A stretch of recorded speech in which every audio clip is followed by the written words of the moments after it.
परमार्थ करत असतो ना, परमार्थ परमार्थ म्हणजे काय, मोठी गंमत आहे. काय करायचं परमार्थ म्हणजे काय, गळ्यामध्ये हे माळ घातली, कपाळाला टिळा लावला, डवळे कपडे घातले, मोठे मोठ्या महाराजांना का मोठी गंमत आहे, आवड आहे. दिसणं चांगल्या माणसाकडे बघून चांगलं राहणं म्हणजे परमार्थ नव्हे. आलं का लक्षात, मोठी गंमत आहे. बाय बाप त्या परमार्थ जर करायचं असेल ना तर हे शरीर साधू संतांच्या चरणावरती अर्पण करा, चांगल्या विचारांनी अर्पण करा, हे सजवा चांगल्या विचारांनी. ज्यावेळेस आम्ही चांगल्या विचारांनी हे शरीर सजवू ना त्यावेळेस आम्ही आमचा आत्मउद्धार करून घेऊ शकेल. शेवटच्या जाता जाता काही 2च मिनिटं गेली तुमचे मायबाप. हे पहा, ज्या 3 गोष्टी सांगितल्या त्या लक्षात ठेवा.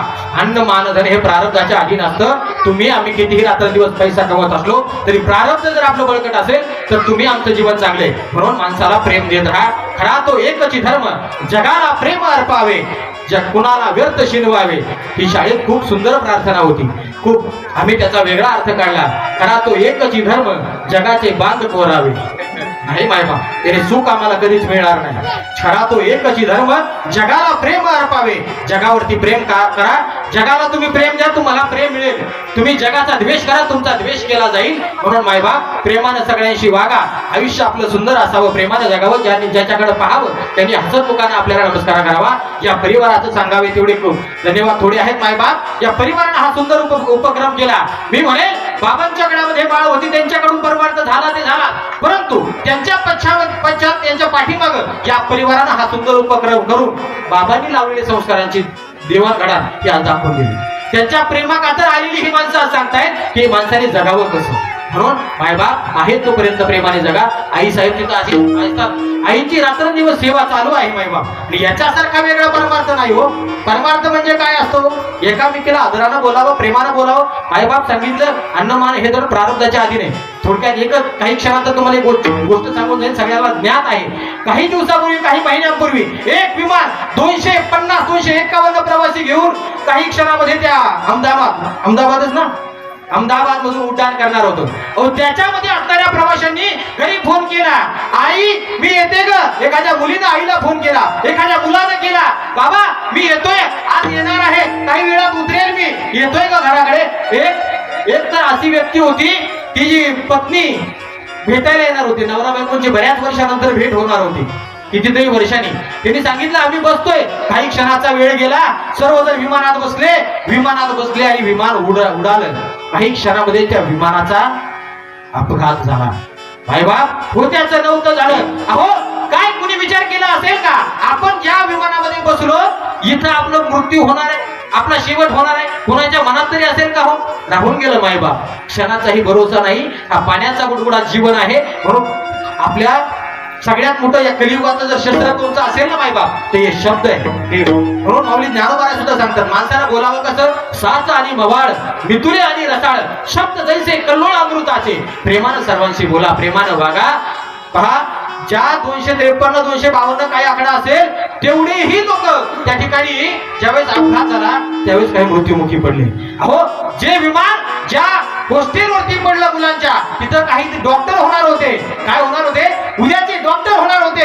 कुणालाही कल्पना नाही हो. काही क्षणामध्ये होत्याचं नव्हतं झालं माय बाप. म्हणून विचार करा, कधी कोणचा वेळ कधी कशी येईल, काळ कधी काय येईल. म्हणून आपण आपला भावाभावामध्ये वैर असेल, मग मुला बापामध्ये जरी काही नातं बिनसलं असेल, प्रेमाने एकमेकाला बोला मायबाप. क्षणाचाही भरवसा नाही, क्षणभंगूर नाही भरवसा.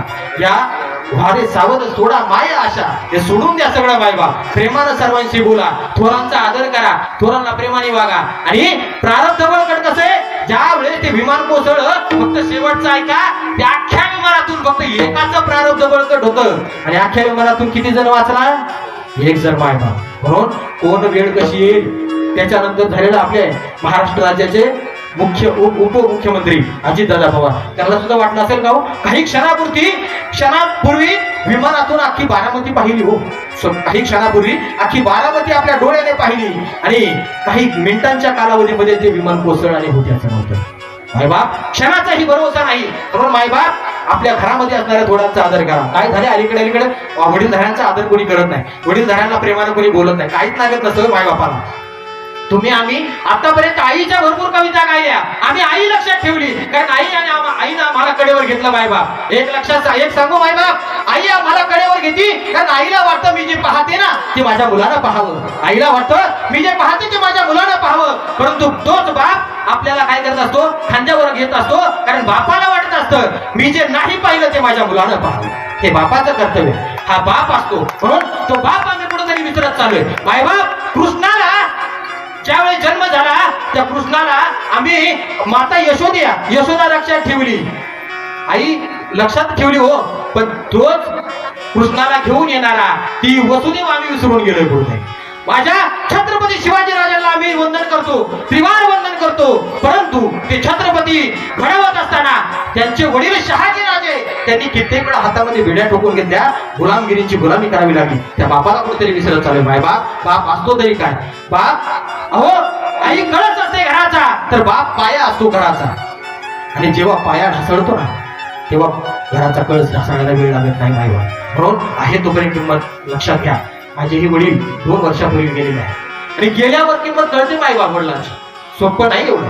मायबाप कसे का असताना दारामध्ये असले ना, दारामध्ये वडील असले ना, एखादी कापून एखादं चांगलं काम करावं आणि दारात जावं, वडिलांनी आधारानं पाठीवरती थाप टाकावी. वा शाबास, गर्व वाटतो वडिलांना. म्हणून मायबाप चरणावरती लोटा घालून सांगेल आपल्या लहान मुलांना संस्कार द्या. उतार वयामध्ये आपल्याला रडायची वेळ येणार नाही. असं